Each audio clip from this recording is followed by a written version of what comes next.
I was standing in a nightclub at 2 a.m., staring at a cocktail menu with my own name on it, realizing my son had stolen my entire retirement to fund his dream while telling me he was dying.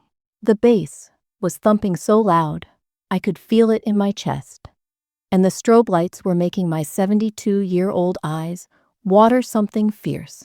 I never thought I'd be in a place like this at my age, surrounded by people young enough to be my grandchildren, all of them dancing and laughing without a care in the world. But there I was, clutching a cocktail menu with trembling hands, staring at the words Helen's Haven, printed in fancy gold letters under the specialty drinks section. My name is Helen Morrison, though most folks call me Helly. For 40 years, I stood in front of classrooms full of teenagers, teaching them English literature and trying to shape them into decent human beings. I thought I knew everything there was to know about spotting a liar, about recognizing when someone was trying to pull one over on me. After all, I'd dealt with every excuse in the book, from kids who forgot their homework or skipped class. I prided myself on being able to see right through their stories. But standing in that nightclub, I realized I'd been played by the one person I trusted more than anyone else in this world. My own son. Hey, beautiful soul. Before we dive in, show some love with a like, tap subscribe, and tell me, where in this big, beautiful world are you watching from? 6 months earlier, Blake had come to my house in tears, telling me he was dying. He said the doctors found a tumor and he needed experimental surgery that insurance wouldn't cover. He begged me for my retirement money, promised he'd pay me back, swore on his father's grave that this was his chance to finally turn his life around. And like a fool, I believed every single word. I liquidated everything. My teacher's pension, my late husband Charles's life insurance, the small savings account I'd been building for 30 years, $340,000. Every penny I had in this world, gone. I gave it all to Blake because he was my baby, my youngest, and he was supposedly fighting for his life. But Blake wasn't dying. Blake was opening a nightclub. And the worst part? He'd named a cocktail after me, probably thinking it was some kind of sweet tribute to dear old Mom, the woman whose retirement dreams he'd just flushed down the drain for his latest get-rich-quick scheme. As I stood there in that pounding chaos, watching 20-somethings order Helen's Haven cocktails for $12 each, I felt something I'd never experienced before. It wasn't just anger or betrayal. It was a cold, calculating fury that told me this story was far from over. My son thought he'd outsmarted his old mother. He was about to learn that 40 years of dealing with scheming teenagers had taught me a thing or two about playing the long game. Life wasn't supposed to turn out this way. When Charles and I got married 45 years ago, we had it all planned out. We'd raise our kids, work hard, save every penny we could, and then spend our golden years traveling to all those places we'd dreamed about. Ireland was at the top of our list. Charles always talked about walking through the green countryside where his grandfather was born. Then, Charles dropped dead of a heart attack at 64, right there in our kitchen while making his morning coffee. 1 minute, he was complaining about the neighbor's dog barking, and the next minute, he was gone. Just like that, all our retirement dreams became my retirement dreams, and I was facing them alone. But I wasn't completely alone. I had my 3 children, and back then, I thought that meant everything. My oldest, Stella, had followed in her father's footsteps and become a doctor out in California. She married a surgeon, had 2 kids of her own, and lived in one of those perfect houses you see in magazines. Stella was always the responsible one, the achiever, but she was also 3,000 miles away and busy with her own life. My middle child, Logan, took after me with his practical nature. He became an accountant up in Michigan, married his college sweetheart, and settled into the kind of steady, predictable life that never gave me a moment's worry. Logan called every Sunday like clockwork, sent birthday cards that arrived exactly on time, and visited twice a year with his wife and their teenage daughter. Reliable as sunrise. That boy. Then there was Blake, my baby. Lord help me. I love that boy with a fierce protectiveness that probably did him more harm than good. Blake was born when I was 27. A surprise pregnancy that came 6 years after Logan. From the moment he could walk, he was charming his way out of trouble and into everyone's hearts. Teachers loved him, despite his mediocre grades. Neighbors thought he was the sweetest thing. Even the police officer who caught him spray painting the overpass when he was 16 ended up just giving him a stern talking to instead of arresting him. Blake had this way of making you believe in him, even when logic told you not to. He'd tried everything over the years. Started a food truck that went belly up within 6 months, spent 2 years developing some app that never launched, got his real estate license, and sold exactly 3 houses before giving up. Every failure came with a story about bad timing or unfair competition or partners who let him down. And every time, I was there to catch him when he fell. When Blake got divorced 5 years ago, he moved into my basement temporarily while he got back on his feet. Temporarily turned into 2 years of him playing video games until 3 in the morning, leaving dirty dishes everywhere, and bringing home different women who were always the one until they weren't. I told myself I was helping him heal from his divorce, giving him space to figure out his next move. Really, I was enabling a 40-year-old man to avoid growing up. When Blake finally moved out, I co-signed his apartment lease because his credit was shot. 6 months later, I co-signed his car loan because his old Honda died, and he needed reliable transportation for job interviews. I helped him with his utilities deposit, his cell phone bill, even bought him a suit for those job interviews that never seemed to pan out. Charles used to say that Blake could charm the birds out of the trees, but he never learned to catch them once they landed. I should have listened to that wisdom. Instead, I kept believing that this time would be different, that my baby boy would finally find his way. I thought I was being a good mother. Turns out, I was just being a good Mark. It was a Tuesday night in November when my world came crashing down. I remember it was Tuesday because I'd just finished watching my evening programs and was getting ready for bed when I heard Blake's car in the driveway. The engine was running rough. That car was always giving him trouble, despite being only 3 years old.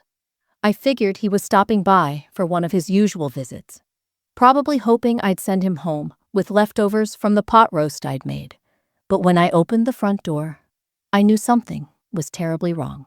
Blake was standing on my porch, and he looked like death warmed over. His face was pale, his hands were shaking, and there were actual tears streaming down his cheeks. In 45 years of being his mother, I'd seen Blake cry maybe 3 times. When his hamster died, when his father passed away, and when his wife left him. "Mom," he said, and his voice cracked like he was 12 years old again. "Mom, I need to tell you something, and you're going to hate me." I pulled him inside, sat him down at the kitchen table, and made him a cup of coffee with 3 sugars, just like he'd liked it since he was a teenager. My hands were already shaking, because I knew somehow that whatever he was about to tell me was going to change everything. "I'm sick, Mom," he whispered, staring down at his coffee cup. "Really sick. The doctors found something." The words hit me like a physical blow. I'd already lost Charles. I couldn't lose my baby, too. "What kind of something?" I managed to ask. Blake pulled out a manila folder from his jacket, the kind they give you at hospitals, and spread the papers across my kitchen table. There were medical reports with letterheads from Cleveland Clinic, test results with numbers and medical terms I didn't understand, and what looked like a treatment plan that made my blood run cold. "It's a rare tumor," he said, pointing to a spot on what looked like a brain scan. "Right here. The doctor says it's aggressive, but if we catch it now, there's a good chance. But Mom, the treatment, it's experimental. Insurance won't cover it." I was trying to read the medical papers, but the words were swimming in front of my eyes.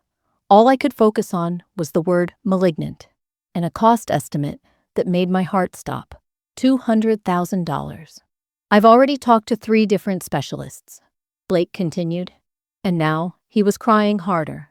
"They all say the same thing. If I don't get this surgery within the next month, I might have 6 months to live, maybe less.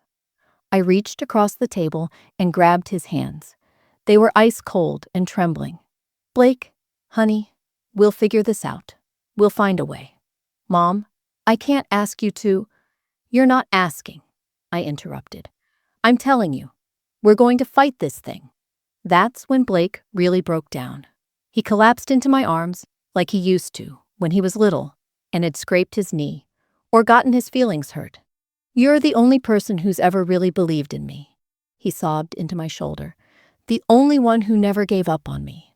I'm so sorry, Mom. I'm so sorry this is happening. We sat there in my kitchen until 2 a.m, making plans and calling the hospital to schedule consultations. Blake swore to me that if he beat this thing, he was going to change his life completely. He was going to get serious about his career, maybe go back to school, finally become the man his father would have been proud of. I've already talked to a lawyer about making you my beneficiary for everything, he told me as he was leaving. If something happens to me, you'll get everything back and more. But nothing's going to happen, Mom. Not with you in my corner. I believed every single word. The next morning, I called my financial advisor and started the process of liquidating my retirement accounts. I gave Blake the money in 3 separate transfers over 2 weeks, $75,000 the first week for the initial consultation and tests, $165,000 the second week for the surgery deposit and treatment plan. Each time I handed him a check, he hugged me like it might be the last time. For 3 months, I lived in a constant state of anxiety and hope. Blake would call me after each appointment to update me on his progress. The surgery went well, he said. The recovery was harder than expected, but the doctors were optimistic. He was getting stronger every day. I was so proud of how brave he was being, how positive he stayed through it all. My son was fighting for his life, and he was winning. Then I ran into Monica at the grocery store, and my entire world exploded. The drive home from the grocery store was the longest 15 minutes of my life. My hands were gripping the steering wheel so tight that my knuckles had gone white, and I kept having to blink away tears just to see the road. Monica's words kept echoing in my head like a broken record. I'm so proud that Blake finally opened his nightclub. Those 8 words had shattered everything I thought I knew about my son, about myself, about the last 3 months of sleepless nights and constant worry. I pulled into my driveway and just sat there in the car for I don't know how long, engine off, staring at my front door like it belonged to a stranger's house. The neighbors probably thought I'd lost my mind. Mrs. Patterson across the street kept peeking through her curtains, but I couldn't bring myself to move. My legs felt like they were made of cement, and there was this hollow, echoing feeling in my chest, like someone had scooped out my insides with a spoon. When I finally made it inside, I went straight to the kitchen table, where those medical papers were still sitting in the same manila folder Blake had brought me 3 months ago. Papers I'd read a dozen times, studying every word, trying to understand my son's condition. Now I spread them out again, but this time I was looking with different eyes. The letterhead looked right, Cleveland Clinic, just like it should be. But something about the fonts seemed off. The spacing was weird, and when I held one of the papers up to the light, I realized the watermark wasn't quite right either. How had I missed these things before? How had I been so blind? I thought about all those phone calls Blake had made to me over the past 3 months. Just got out of my appointment, Mom. Doctor says the tumor is responding well to treatment. Had my follow-up scan today. Everything looks good. Feeling a little weak from the chemo, but my spirits are high. Every single word had been a lie. I remembered how he'd hugged me extra tight each time I'd given him money.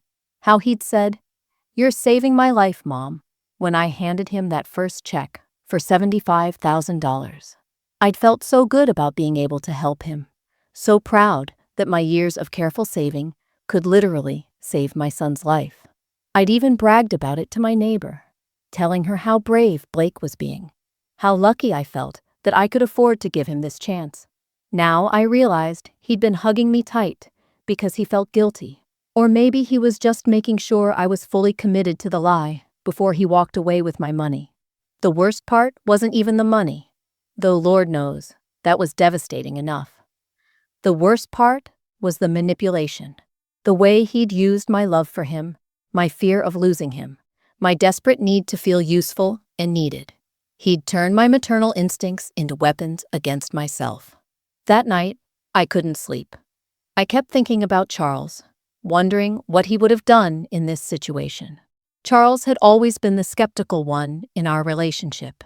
He was the one who questioned Blake's stories when he came home late as a teenager. He was the one who suggested maybe we shouldn't bail Blake out of every financial jam.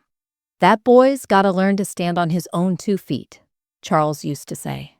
We're not helping him by catching him every time he falls. I used to think Charles was being too hard on Blake. Now, I realized Charles had seen something I'd been too stubborn or too blind to recognize. Our youngest son was a liar and a manipulator, and I'd been enabling him for decades. I sat in Charles's old recliner until sunrise, holding our wedding photo and crying harder than I had since the day he died. I felt like I'd failed him, failed our marriage, failed the values we'd tried to instill in our children. 40 years of teaching had taught me how to spot every kind of teenage deception, but I'd been completely fooled by my own 45-year-old son. The guilt was eating me alive. How could I have been so naive? How could I have fallen for such an elaborate lie? What kind of mother raises a child who could look her in the eye and fake a terminal illness for money? But underneath the guilt and the heartbreak, something else was starting to grow. It was small at first, just a tiny seed of anger that I almost didn't recognize.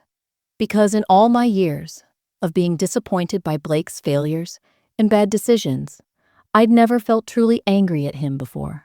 Disappointed, yes. Frustrated, absolutely. But never this cold, calculating fury that was beginning to spread through my chest like ice water. Blake thought he'd gotten away with it.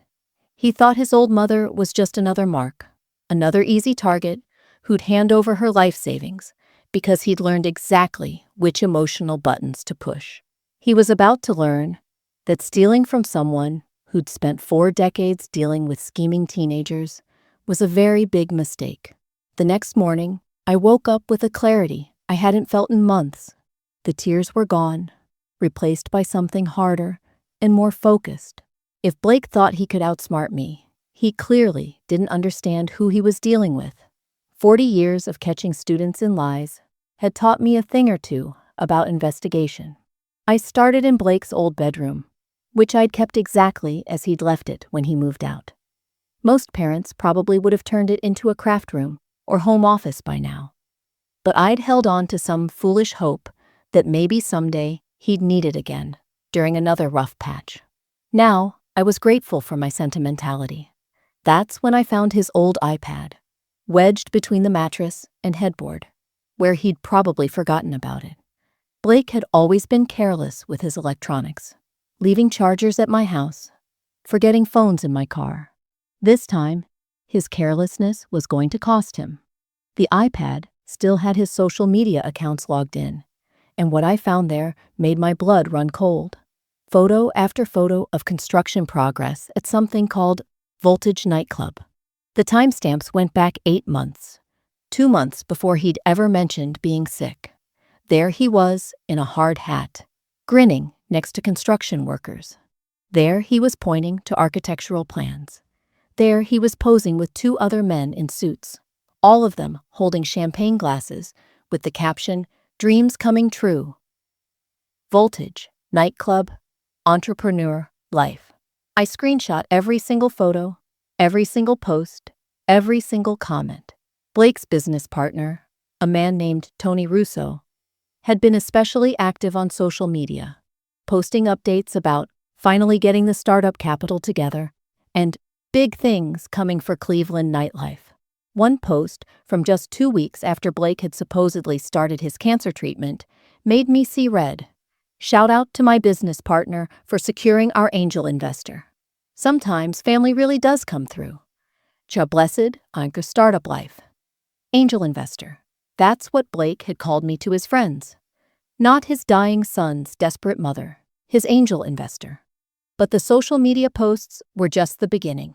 I spent the next 3 hours going through Blake's old papers, his computer files, anything he might have left behind, in a folder marked Business Ideas. I found the real goldmine. Actual business registration documents for Voltage Nightclub LLC, filed 11 months ago. Marketing plans, financial projections, partnership agreements with Tony Russo, and a third man named Marcus Webb. Everything was dated long before Blake had ever mentioned feeling sick. I also found text message screenshots he'd apparently saved to his computer, probably for his own records. Messages between him and Tony that made my stomach turn. Mom totally bought the cancer story. Getting first payment tomorrow. Dude, you're terrible, LOL. But hey, free money is free money. She cried when she handed me the check. I actually felt bad for like 2 seconds. Don't go soft on me now. We need this money, or the whole deal falls through. I know. Just weird lying to her like that. She really thinks I'm dying. You can tell her the truth after we're millionaires. Reading those messages felt like being stabbed in the chest over and over again. My son hadn't just stolen my money. He'd laughed about it with his friends. He'd turned my maternal love into a punchline. But then I remembered something that made me sit up straighter in Charles's old office chair. The family trust. When Charles had his heart attack, his lawyer had insisted we set up a comprehensive estate plan, including a family trust with some very specific provisions. I'd filed those papers away and barely looked at them since. But now I had a feeling they might be important. It took me an hour to find the right folder in Charles's filing cabinet. But there it was. Morrison Family Trust, established 2017. I started reading through the legal language, most of which went over my head, until I found the section I was looking for. Beneficiary conduct and forfeiture provisions. According to the trust document, any beneficiary who committed fraud against another family member would automatically forfeit all inheritance rights. Furthermore, any assets obtained through fraudulent means would be subject to immediate recovery through the trust. Charles, bless his practical heart, had included a clause specifically designed to prevent exactly what Blake had done to me. But the real surprise came on page 12 of the trust documents. There, in Charles's careful handwriting on an amendment dated just 6 months before his death, was a note about a second life insurance policy he'd taken out through his union, a policy worth $150,000 that I'd completely forgotten about because Charles had handled all the paperwork. I was listed as the sole beneficiary, and according to the insurance company's records, the policy was still active. All I had to do was file a claim. For the first time in days, I smiled. Blake thought he'd cleaned me out completely, but he'd made one crucial mistake. He'd underestimated his mother, and he'd forgotten that his father had been planning for family emergencies long before Blake had ever thought to create one. The student was about to become the teacher, and class was about to begin. I didn't sleep much that night, but it wasn't because of grief or shock anymore. My mind was racing with possibilities, turning over every piece of evidence I'd found, every legal option I might have. By sunrise, I had the beginnings of a plan that would have made Charles proud. Methodical, thorough, and designed to hit Blake where it would hurt the most. My first call was to Gregory Mills, the lawyer who'd handled our estate planning when Charles died. Gregory was in his 70s now, semi-retired, but he'd always told me to call if I ever needed anything. When I explained the situation, there was a long pause on the other end of the line. "Helen," he said finally, "I'm going to be very direct with you. What Blake did isn't just morally reprehensible, it's felony elder fraud. The fake medical documents alone could land him in prison for up to 10 years. Those words should have devastated me. The thought of my son in prison should have broken my heart all over again. Instead, I felt something cold, unsatisfying, settle in my chest. What are my options, Gregory? Well, the trust provisions Charles insisted on are very clear. Blake has forfeited any inheritance rights the moment he committed fraud against you. But more importantly, you have grounds for both criminal charges and civil recovery. The question is, how far are you willing to go? How far was I willing to go? I thought about Blake, laughing with his friends about my tears. I thought about him hugging me tight while plotting to steal my retirement. I thought about the 3 months I'd spent lying awake at night, terrified that my baby was dying, while he was actually out celebrating his successful con job. As far as it takes, I told Gregory. Over the next week, I became a woman I'd never been before. Calculating, patient, and ruthlessly strategic. Gregory connected me with a private investigator named Sandra Chen, a former police detective who specialized in financial fraud cases. Sandra taught me how to document everything properly, how to preserve digital evidence, and most importantly, how to act normal while building an airtight case. The key, Sandra explained during our first meeting, is not to tip your hand too early. Keep acting like you believe his story while we gather evidence. Let him think he's gotten away with it. Overconfident criminals make mistakes. So, that's exactly what I did. When Blake called to give me his weekly recovery update, I played the part of the concerned, loving mother perfectly. I asked about his energy levels. I worried about his appetite. I even offered to drive him to his next appointment because I was concerned about him driving while weak from treatment. "Oh, Mom, you're so sweet," he said, and I could practically hear him smiling through the phone. But I'm feeling much stronger now. The doctors say I'm responding even better than they hoped. "That's wonderful, honey," I replied, while simultaneously taking screenshots of his latest social media posts about the nightclub's grand opening preparations. "I'm so proud of how brave you're being." Meanwhile, Sandra was working her magic behind the scenes. She'd discovered that Blake and his partners had been using multiple business accounts, some of which I could access because of an old joint account I'd forgotten about. Years ago, when Blake was going through his divorce, I'd added him to one of my savings accounts so he could make deposits from his sporadic freelance work. I'd never removed him from the account, and apparently, he'd been using it to manage some of the nightclub's finances. As a joint account holder, I had legal access to all the transaction records. What we found was a complete paper trail of payments from investors, construction costs, liquor licenses, and equipment purchases. Blake had been moving money through this account for months, probably thinking the small, local bank wouldn't attract attention. But the real breakthrough came when Sandra discovered that one of Blake's business partners, Marcus Webb, had a history of bankruptcy fraud and was currently under investigation by the state attorney general for another investment scam. This gave us leverage we hadn't expected. The authorities were already very interested in anyone doing business with Marcus Webb. The insurance company confirmed that Charles's forgotten policy was indeed valid and active. The $150,000 payout would take a few weeks to process, but it was guaranteed money that Blake knew nothing about. For the first time since this nightmare began, I felt like I had some financial breathing room. Gregory had been working on the legal strategy, filing preliminary paperwork that would allow us to freeze Blake's assets once we were ready to move. He'd also been in contact with the district attorney's office, explaining the elder fraud case we were building. The prosecutor was very interested, especially given Blake's connection to Marcus Webb. "We have him dead to rights," Gregory told me during one of our planning sessions. "The fake medical documents, the fraudulent claims, the documented use of your money for business purposes, it's all textbook elder fraud. The question is timing." I had an idea about timing that I hadn't shared with Gregory or Sandra yet.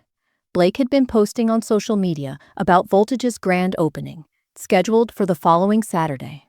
He was clearly proud of what he'd built with my money, probably thinking he'd pulled off the perfect crime. I wanted to see it for myself. I wanted to look him in the eye, in his moment of triumph, knowing what I knew, holding all the cards he didn't know I had. I wanted him to see his mother standing in his stolen dream, and I wanted to watch his face when he realized that his victim had become his judge. The nightclub's grand opening would be the perfect time to make my move.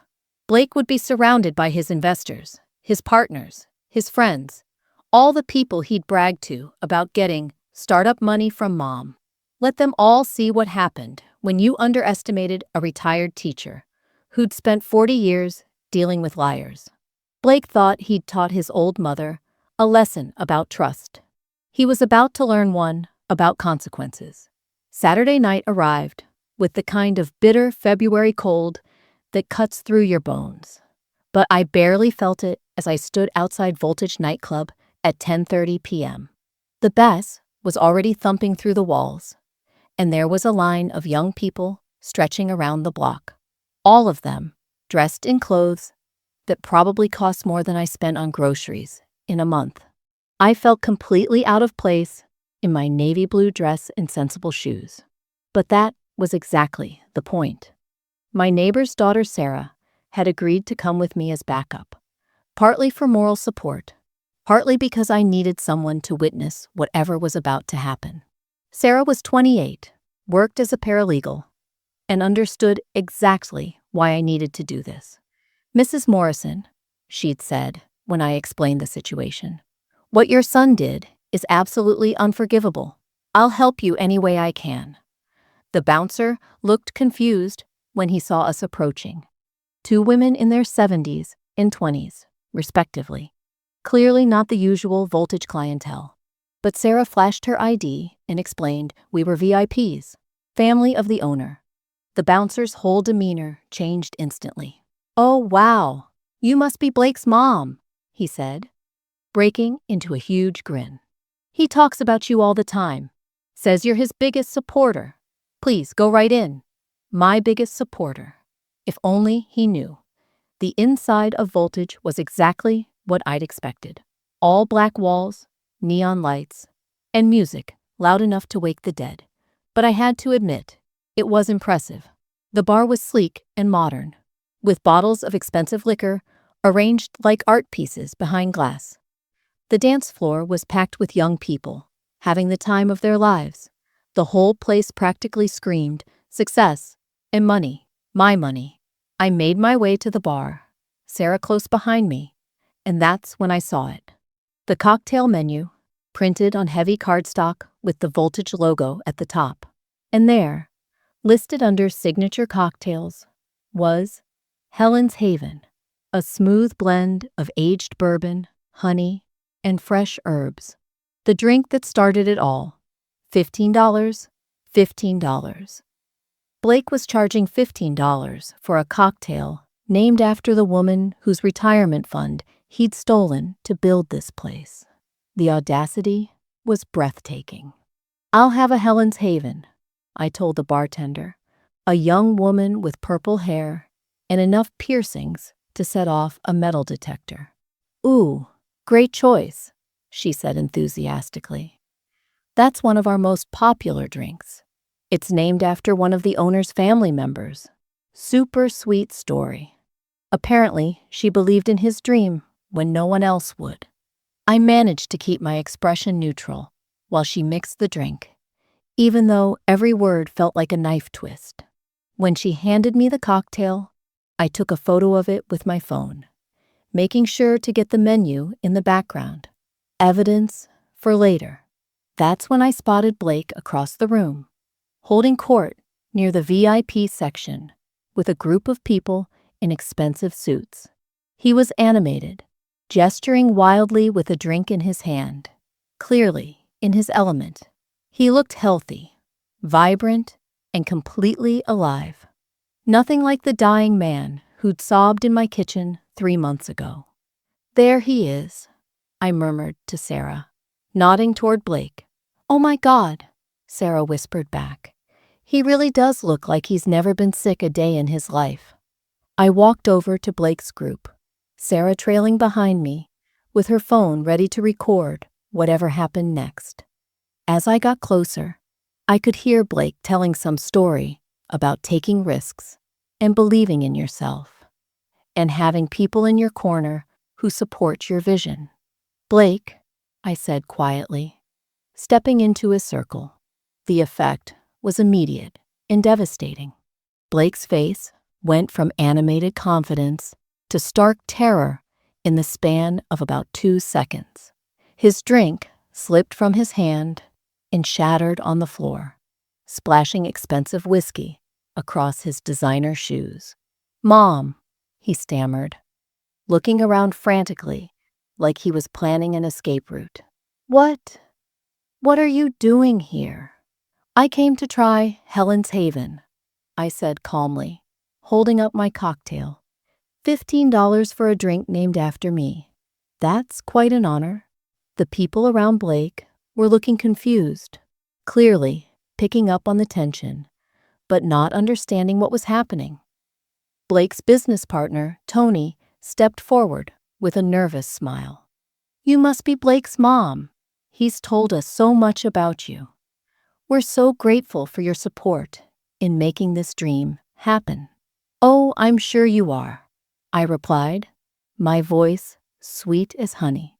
"Tell me, Tony, what exactly did Blake tell you about how he secured the startup funding?" Tony glanced at Blake, who had gone completely pale. "Well, he said he had a family investor who believed in the project." "A family investor," I repeated slowly. "How interesting. Blake, why don't you tell everyone exactly how you convinced this family investor to give you her life savings?" Blake was opening and closing his mouth like a fish out of water. The music was still pounding. People were still dancing. But our little corner of the club had gone dead silent. "Mom, please," Blake whispered. "Can we talk about this somewhere private?" "Oh no, honey," I said, taking a sip of Helen's Haven. "You named a cocktail after me. I think your friends deserve to know the whole sweet story, don't you?" That's when Blake realized that his mother hadn't just stumbled into his nightclub by accident. The look of dawning comprehension on his face was almost worth the 3 months of hell he'd put me through. Almost. I left the nightclub that night without saying another word to Blake, but I could feel his eyes burning into my back as Sarah and I walked toward the exit. The damage was done. His business partners had seen the cracks in his story, and by Monday morning, those cracks would become chasms. I'd planted the seeds of doubt exactly where they needed to be planted. Blake showed up at my house the next morning at 7 a.m., pounding on my front door like the place was on fire. When I opened it, he looked like he hadn't slept all night. His hair was disheveled, his clothes were wrinkled, and there was a desperate, wild look in his eyes that I'd never seen before. "Mom, what the hell was that last night?" he demanded, pushing past me into the house. "You embarrassed me in front of my investors." "Embarrassed you?" I asked calmly, closing the door behind him. "Blake, you told me you were dying of cancer and stole my retirement money. I think we're a little past worrying about embarrassment." Behind Blake stood Tony Russo, looking uncomfortable and angry. Apparently, Blake had brought back up to this confrontation, though he clearly hadn't thought through how that might look. A 45-year-old man bringing his business partner to intimidate his elderly mother. "Mrs. Morrison," Tony said, trying to sound reasonable, "I think there's been some kind of misunderstanding. Blake told us about his medical situation, about how you graciously helped with his treatment costs. Maybe we can all sit down and—" "There's no misunderstanding," I interrupted, walking to my kitchen table where I'd laid out printed copies of everything Sandra and I had discovered. "Blake, would you like to explain to Tony what kind of medical treatment costs $200,000 and results in a fully operational nightclub?" Blake's face went through several colors: red, white, then a sickly green. Mom, you don't understand the whole situation. Oh, I understand perfectly. I picked up the screenshots of his text messages and started reading aloud. Quote, Mom totally bought the cancer story. Getting first payment tomorrow. End quote. Would you like me to continue? Or should I skip to the part where you called me an angel investor? Tony's face had gone as pale as Blake's. Clearly, Blake hadn't shared the finer details of his fundraising strategy with his business partners. Blake, Tony said slowly, please tell me you didn't actually fake cancer to get money from your mother.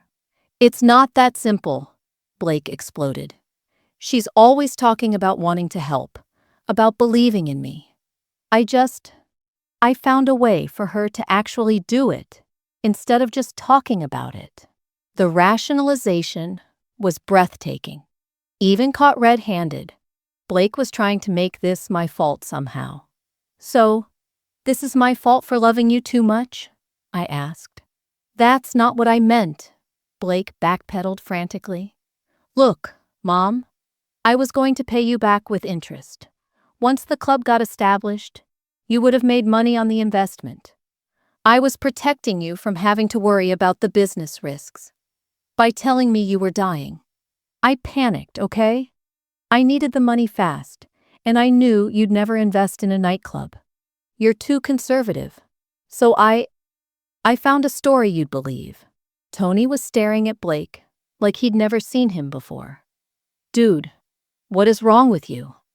You faked cancer to steal money from your own mother?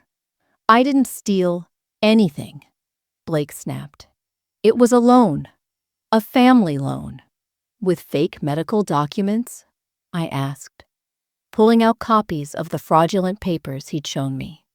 Blake, these aren't real. The letterhead is wrong. The doctor's signature is forged. And the medical terminology is lifted directly from WebMD. Did you really think I wouldn't figure that out eventually? That's when Blake's desperation turned into rage. You know what, Mom? Fine. You figured it out. Congratulations. But that money is already invested. It's tied up in equipment, liquor licenses, construction costs. Even if I wanted to pay you back right now, I couldn't. So what exactly do you want me to do? I want you to face the consequences of what you've done. Consequences? Blake laughed bitterly. What are you going to do, ground me? Take away my allowance? I'm 45 years old, Mom.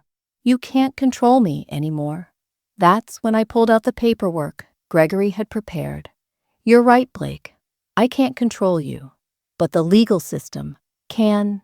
The color drained from his face again as I spread the documents across the table.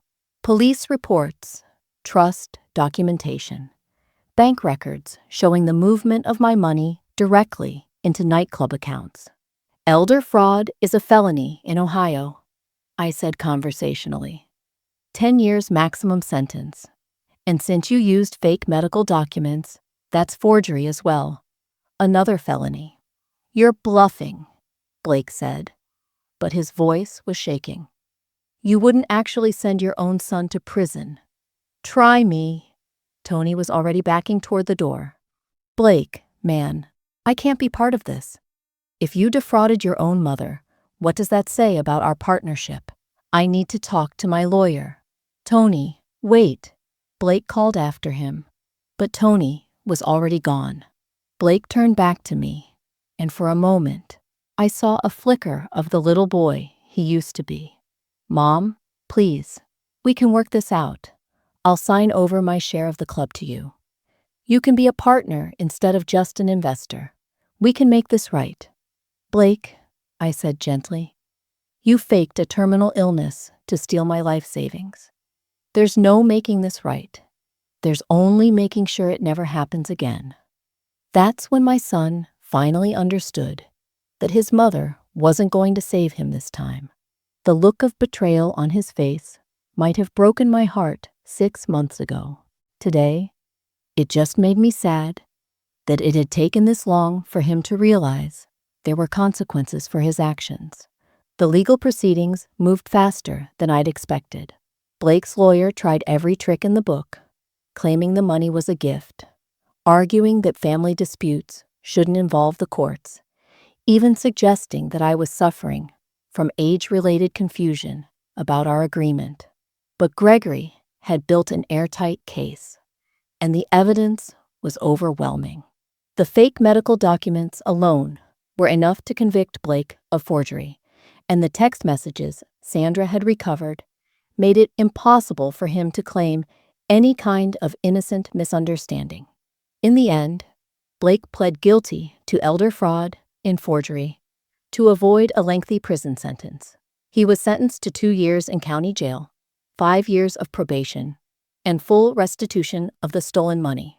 More importantly, for me, he was forced to sign over his ownership stake in Voltage to satisfy the judgment. Tony and Marcus, desperate to distance themselves from the scandal, bought out Blake's share at a price that covered most of what he owed me.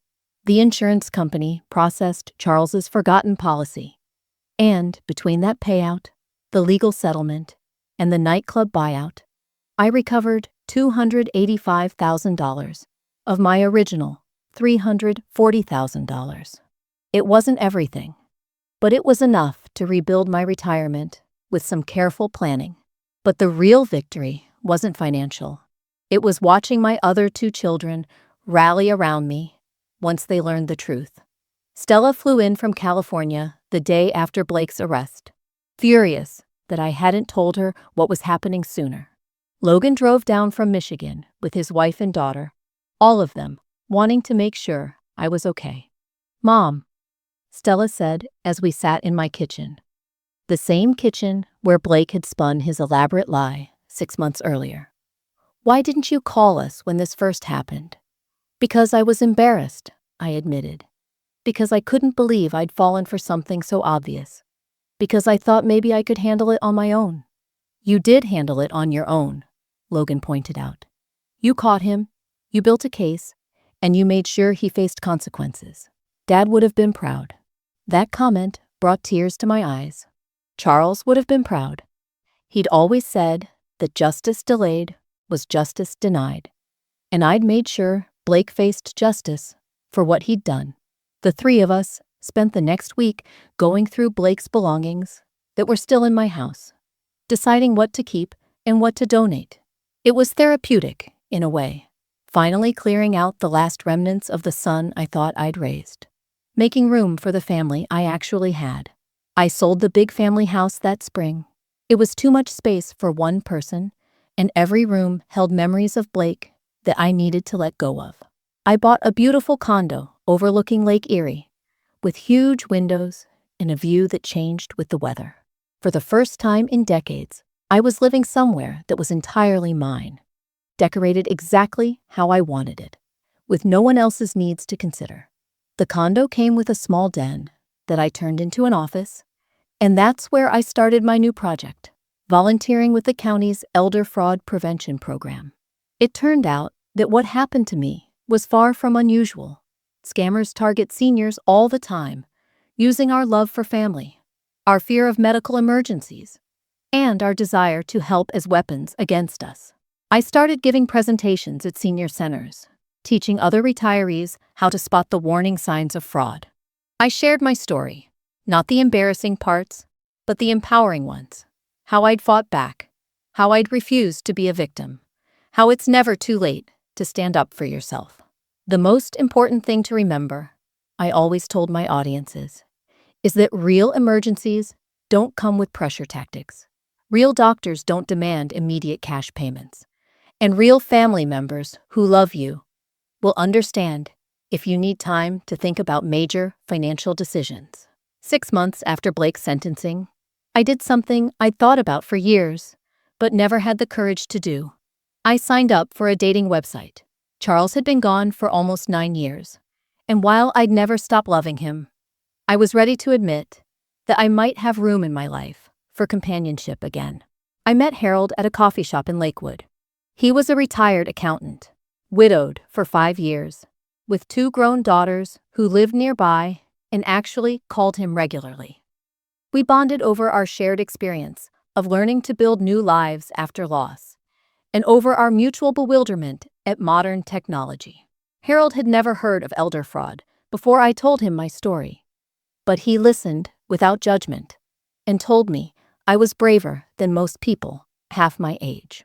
On a warm Saturday in October, almost exactly 1 year after Blake's arrest, Harold and I decided to take a drive downtown.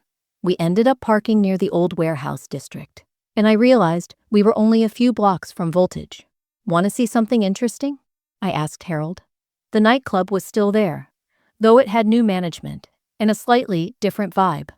The bouncer was different, and Helen's Haven was no longer on the cocktail menu. But the place was thriving, packed with young people having the time of their lives. And I felt a strange sense of satisfaction, knowing that my money had helped create something that brought joy to people, even if it hadn't happened the way I'd intended. "You know," I told Harold as we walked back to his car, "I spent so many years being angry about what Blake did. But standing here now, I realize something. He didn't just steal my money. He gave me something too." "What's that?" "He taught me that I'm stronger than I ever imagined.